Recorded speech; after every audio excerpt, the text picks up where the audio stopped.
everyone, good evening. Ayan, katatapos ko lang magluto guys ng dinner.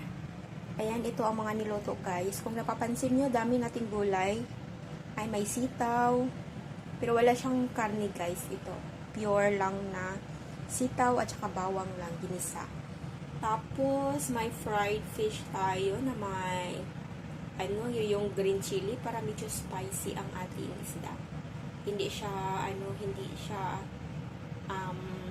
fry lang, nilagyan natin siya ng sauce.